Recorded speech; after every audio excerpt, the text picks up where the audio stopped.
ассалому алайкум шунавандагони гиромӣ. гуфтурамонро аз силсилаи хониши адабӣ оғоз менамоем.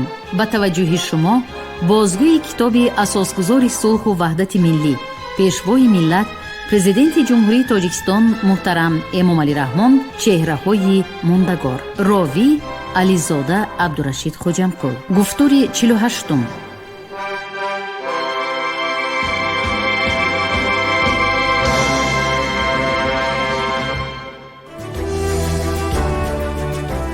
мардуми шарифи тоҷикистон ҳуқуқи комили маънавӣ доранд ки бо фарзандони фарзонаи миллат, саҳми беназири онҳо дар рушди тамаддуни умумибашарӣ ифтихор намоянд, осори гаронбаҳои онҳоро омӯзанд ва ҳикмати ҷовидонаи абармардони миллии худро қутбнамои рӯзгори хеш қарор диҳанд.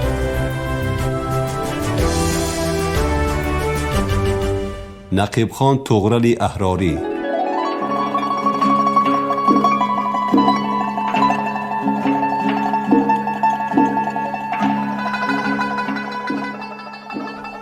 سخنور نامور ادبیات تاجیک.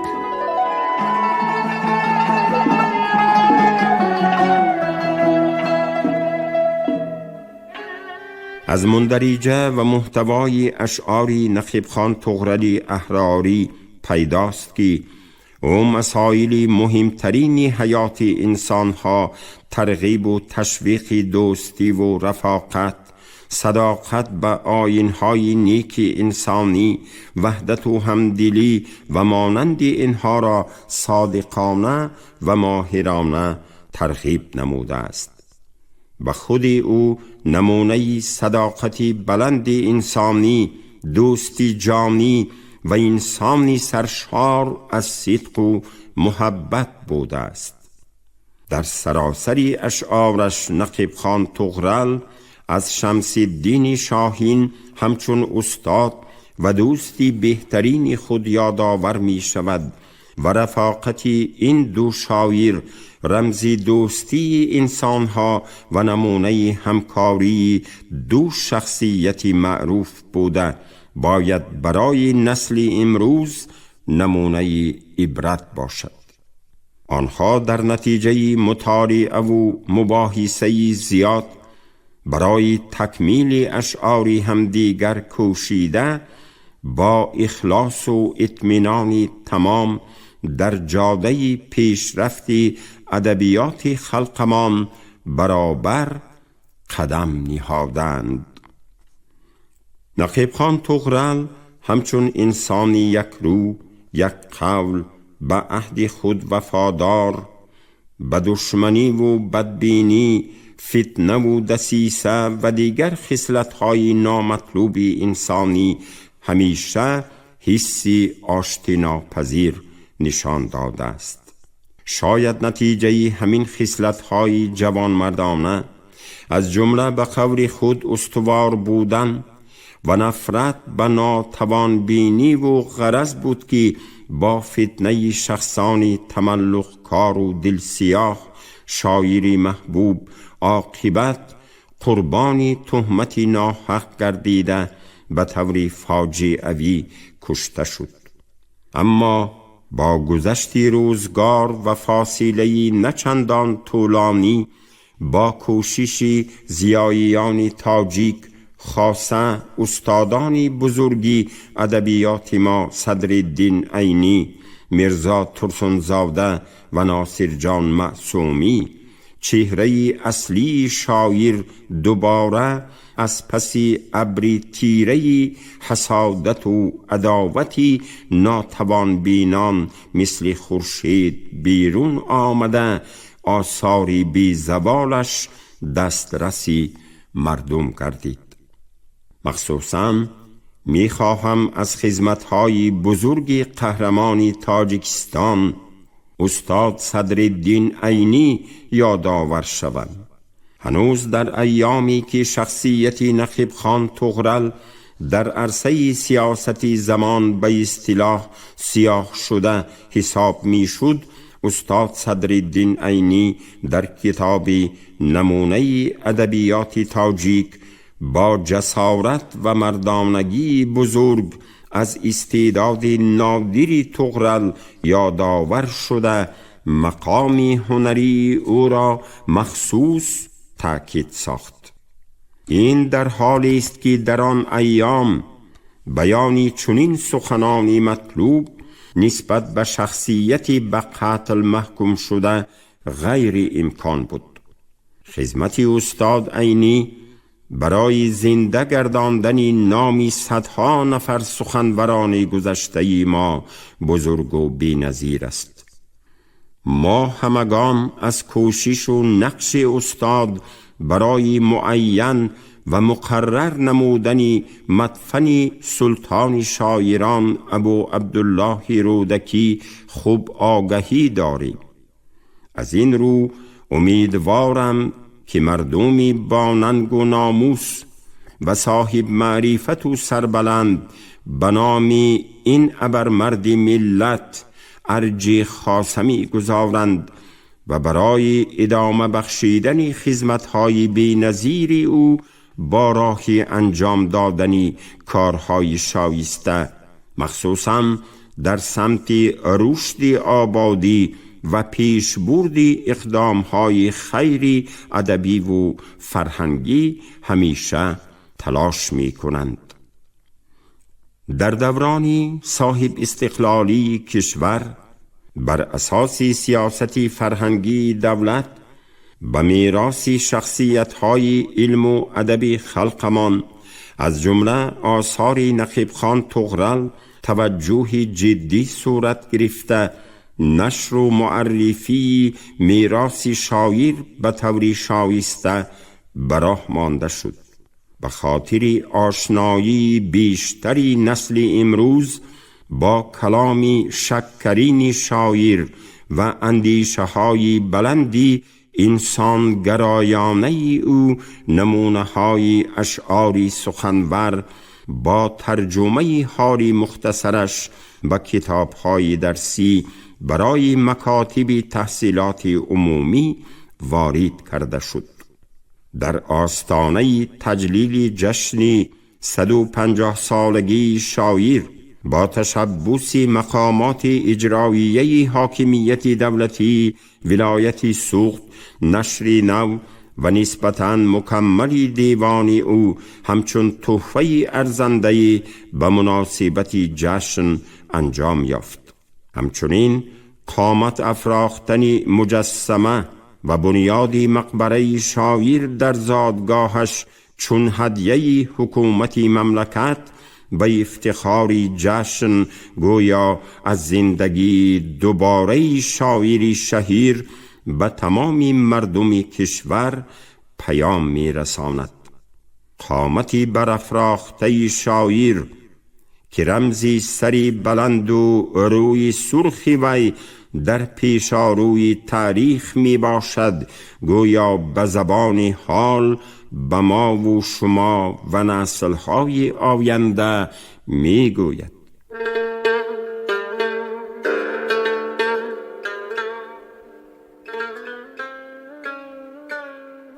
دیریست با فکری رسا صیدی معانی می کنی، ای طغرلی اوجی سخن از آشیانی کیستی؟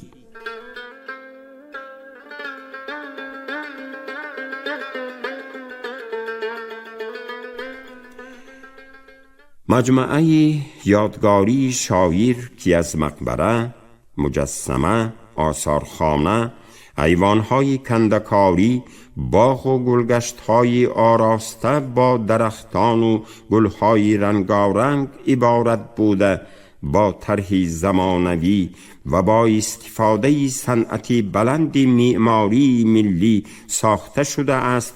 به مبلغ 5 میلیون سامانی به انجام رسیده است. در یاد دارم که تقریباً 20 سال پیش از خانه شاعر دیدن کرده بودم.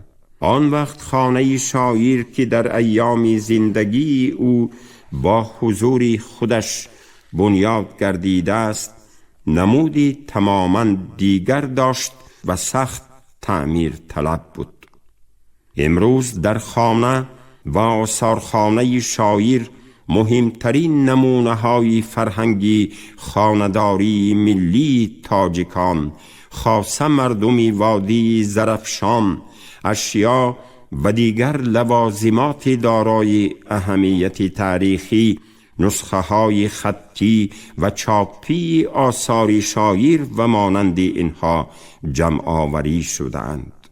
اکنون میراثبران شاعری بزرگ را ضرور است که این یادگاری نادر را احتیاط کرده برای جمع آوری دیگر یادگاری های نادر و نمونه های تاریخی و فرهنگی منطقه کوشش نمایند.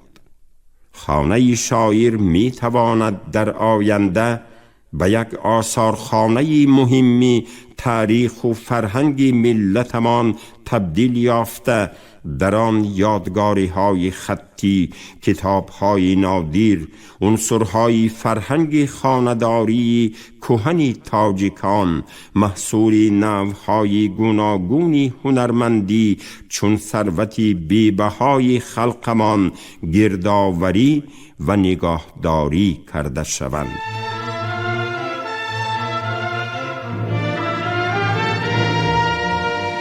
هدف حکومت مملکت از احیای چنین یادگاری های تاریخی پیش از همه بلند برداشتن خودشناسی ملی جامعه، تربیه نسل نورس در روحیه احترام به گذشته، همچنین مساعدت بر رشد سیاحی و معرفی شایسته تاجیکان به اهل جهان می باشد. باور دارم که مجمع یادگاری شاعر زیارتگاه اهل دل می گردد و مهمانان زیادی از دور و نزدیک کشور و بیرون از آن به دیدن این مکان پرفیض می آیند. امیدواریم که این مجمع زیبا که در کنار شاهراه بزرگ دوشنبه چناق قرار دارد واقعاً یک مجمع بزرگ و مکانی برگزاری چاربینی های مهمی فرهنگی می گردد.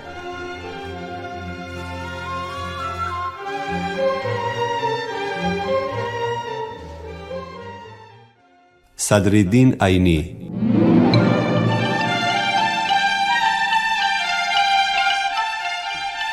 زندگانی و قهرمانی. پس از تشکیل جمهوری مختار شوروی سوسیالیستی تاجیکستان، فعالیت دشمنان خلق تاجیک باز از نو اوج گرفت. آنها به مقابل تشکیل جمهوری تاجیکستان صدا بلند کرده موجودیت خلق تاجیک و زبان و ادبیات آن را بی‌شرمانه انکار می کردند.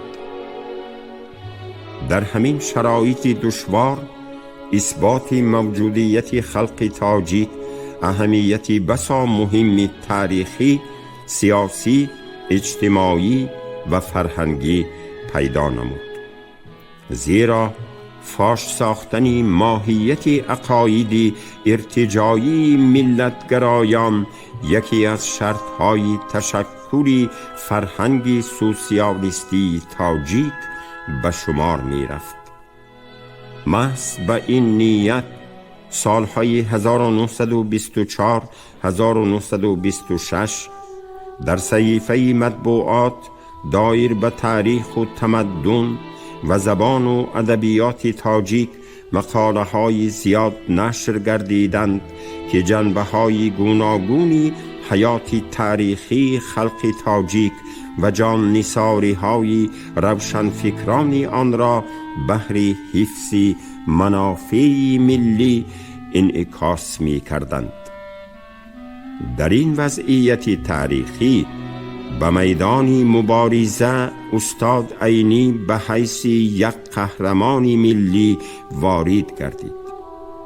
او توسط تالیف نمونه ادبیات تاجیک، مقاله های علمی و اثرهای برجسته‌ای مستند علیه ایدئولوژی بدخواهان در راه بیداری و خودشناسی ملت تاجیک خدمت‌های برجسته کرد.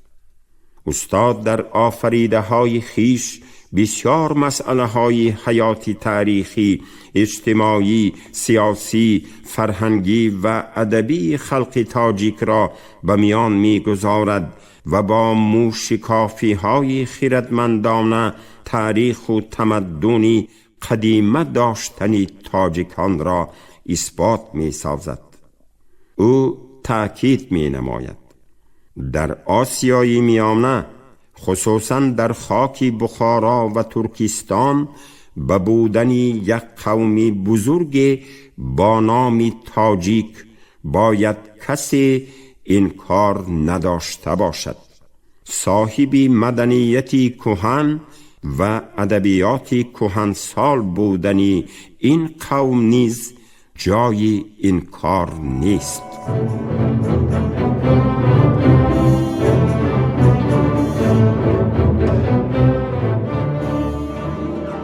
ادبیات کلامی بدیعی، احساسی وطن دوستی، ننگ و ناموسی وطنداری مردم را به جوش می آورد.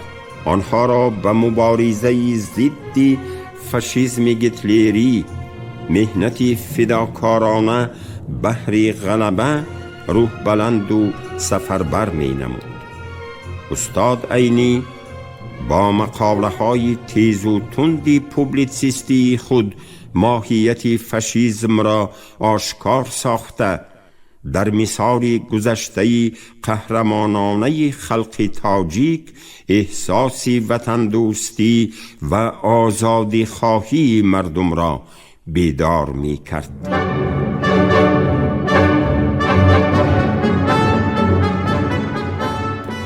استاد صدرالدین عینی فرمودند که کلمه تاجیک به صفت نام یک خلق فارسی زبان سر اول نسبت به مردم فارسی زبانی آسیای مرکزی و خراسان کار فرموده شده، بعد از آن به همه فارسی زبانان روی دنیا به کار برده شده است. معمولاً کلمه تاجیک هم ردیف و هم معنای آریایی یعنی نجیب زادگان بوده است. به زبان امروزی تاجیکی معنای کلمه تاجیک مردم تاجدار، عالی مرتبه، آزاد منیش است. و نام امروزی تاجیک به جای نام اتنیکی ایرانیان کنونی به عوض آریایی آمده است.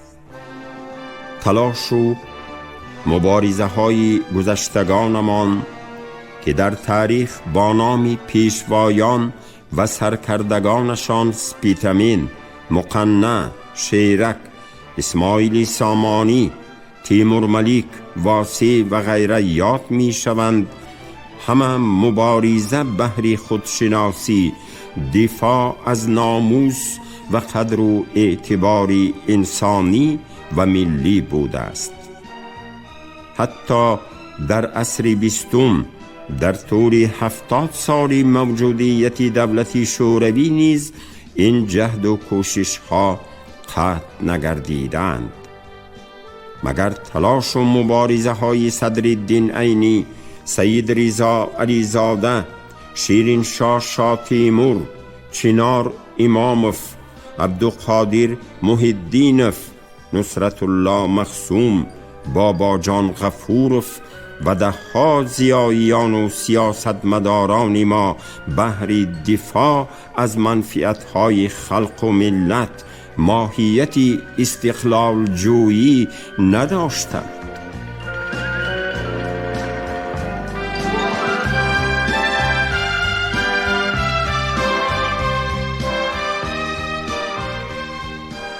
هزاران مردان فدایی جای گرم و خانه‌های آباد خود را در شهرهای عظیم ترک نموده راه دوشنبی را پیش می گرفتند. در قطار این مردان فداکار صدرالدین عینی، عبدالواحد منظم، عباس علیف، سید رضا علیزاده، ساتم علوغزاده، جلال اکرامی، حامد محمودف، میر کریم سیدف، محمد جان قاسیمف، صافیت تویبای و صدها و هزارها بنیادگذاران علم و فرهنگ و تمدن دوران نوی تاجیک را می توان نام برد.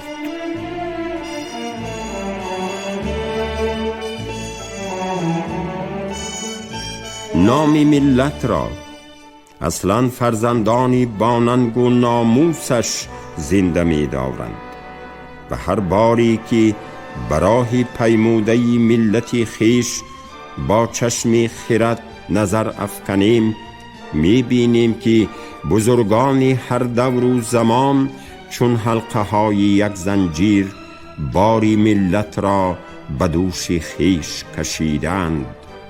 این زنجیر از آوانی اوستا و زردوشت سرچشمه گرفته با نغمه های باربد، با نقشه های مانی، با سرودهای آتشکده های بلخ و سوخت، با شعری رودکی و تیغی جانافرین سینا، با کلامی موزون جامی و مصوره های ناتکراری بهزاد، با سعی و تلاش های تقدیر سازی صدرالدین عینی، بابا جان غفورف و میرزا ترسون زاده و ترسون الجبایف تا به امروز رسیده است.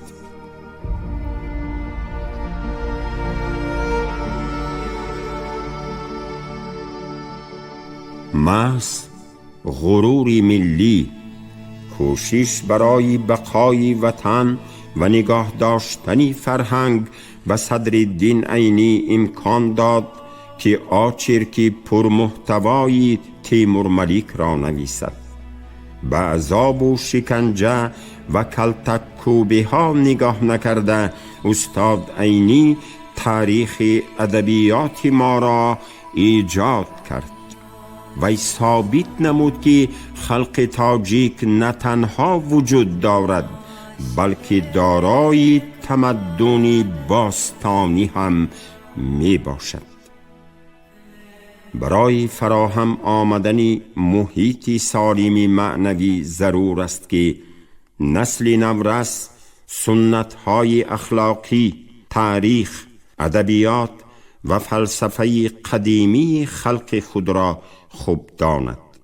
کتاب تاجیکانی استاد بابا جان غفورف را باید تمام جوانان ما با دقت خوانند، گذشته و امروزه خلق خود را دانند تا که آینده را به خود درست تصور نمایند. آنها باید خبر داشته باشند که صدرالدین عینی و بابا جان غفورف بر این فرزندان سرسپرده ملتمان برای زنده کردن تاریخ و فرهنگ خلق خود با چه عذابها، تهمتها و مشکلات دیگر روبرو شده بودند، ولی آنها از هیچ چیز نهراسیدند، زیرا ننگ و ناموسی وطنداریشان از منفعتهای شخصی و محلی خیلی بالا بود.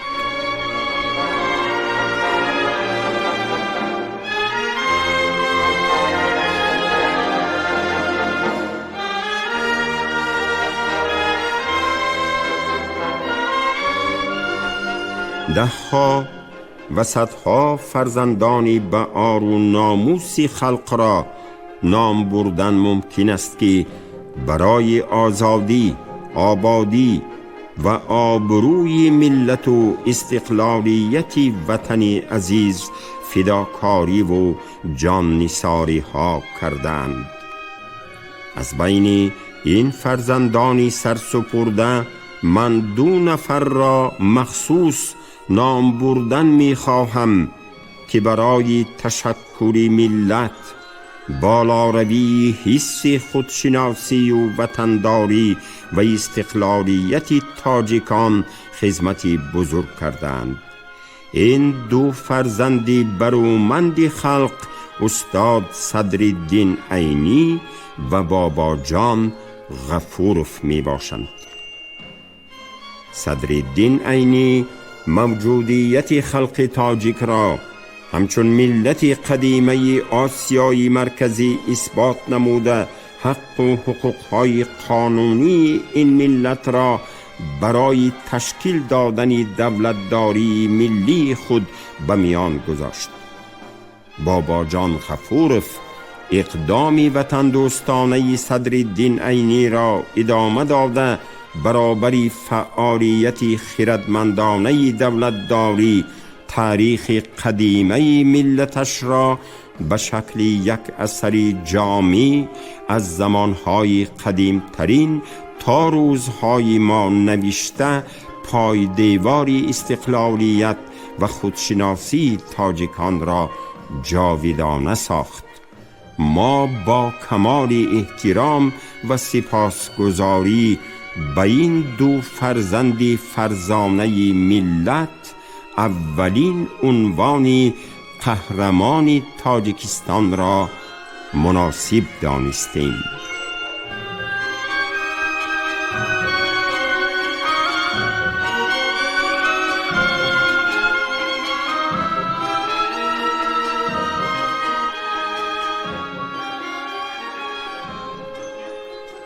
باعث افتخار است که آثار پند و اخلاقی و فلسفی ادبیات هزار ساله ما در سراسر جهان اعتراف گردیده، برای تربیه معنوی انسانها خدمتی بی اندازه کرده است.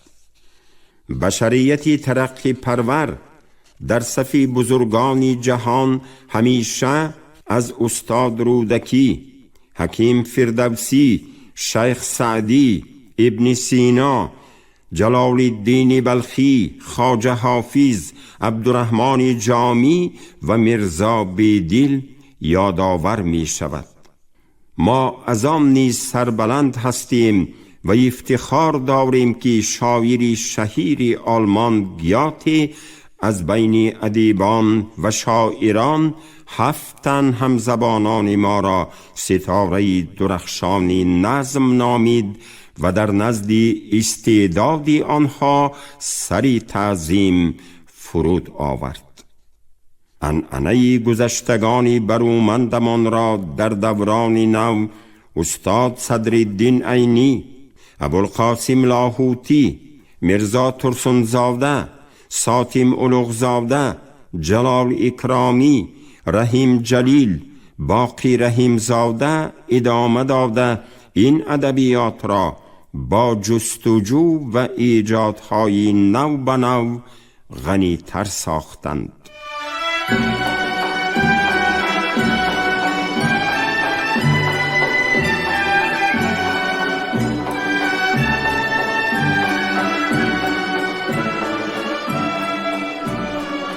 تنها به واسطه هنر و استعداد والا، ابراز حقیقت، افاده معنی های بلند که به درد و نیاز مردم هم صدا باشند، در ادبیات جاودان میمانند، عزیزی هر فرد و هر خاندان می شوند.